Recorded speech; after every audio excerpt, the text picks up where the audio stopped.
Hey everyone, welcome back to the B-Movie Bunker. Today we are looking at The Amazing Spider-Man! This is the reboot of the Spider-Man franchise. I know some people were upset that they're doing a reboot already, and I was one of those at first, but I figured, alright, I'll give it a chance, I'll give it a shot, see what it is, because personally, Spider-Man 3 left a bad taste in my mouth. This I was hoping would be a good palate cleanser, and it was. I think they did a great job in breathing new life into the franchise, which kind of was dead after Spider-Man 3, I think. So, I think what really makes this one work is it's the leads. Andrew Garfield as Peter Parker / Spider-Man, I think he does brilliant as the kind of, in a way, kind of bumbling, yet, you know, obviously smart Peter Parker, growing into and discovering his powers as Spider-Man.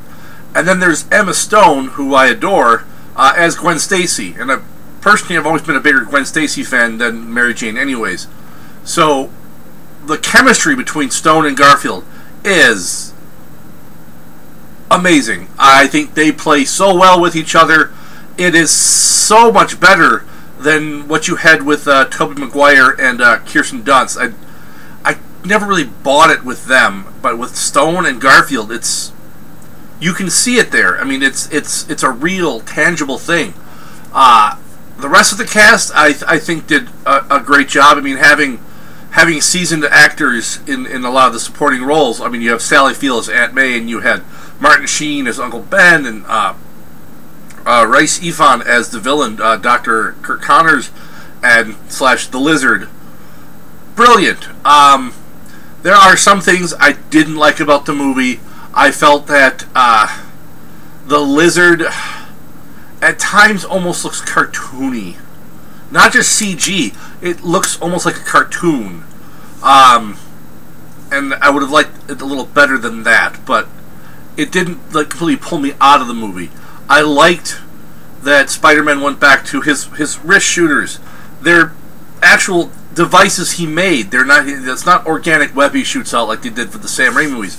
It's back to the original. They're web shooters. He made them. They shoot web out. It's not something connected to his body or part of his mutation into Spider-Man.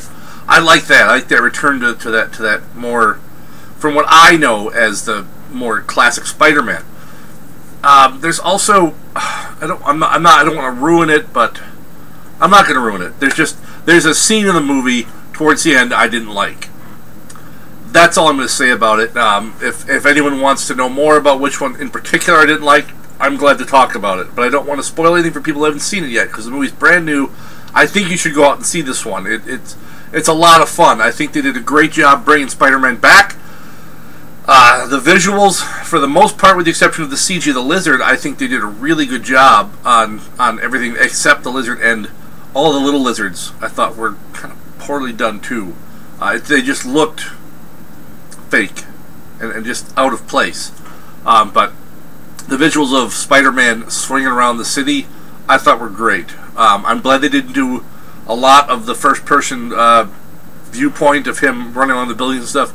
It was cool for a few seconds, and I think they left it as it should have been, just as a couple little seconds of that. Hey, nifty. All right, now back to actual. Let me see what's going on. So scale of 1 to 10. This one, I liked it a lot. It's like that end of Neverending Story where he gets to ride the giant Cocker Spaniel and chase into the bullies. Except instead of the Cocker Spaniel, Cocker Spaniel, it's like a freaking dragon that is like half Apache helicopter. So you got like a dragon that can shoot missiles and has a machine gun on it, but it can also breathe fire, and you get to like just completely annihilate those bullies. So that's what this is. This is like an Apache dragon helicopter monster thing killing bullies that picked on you. So go out and see it. I think this was a great one. Till next time, stay safe in the wasteland.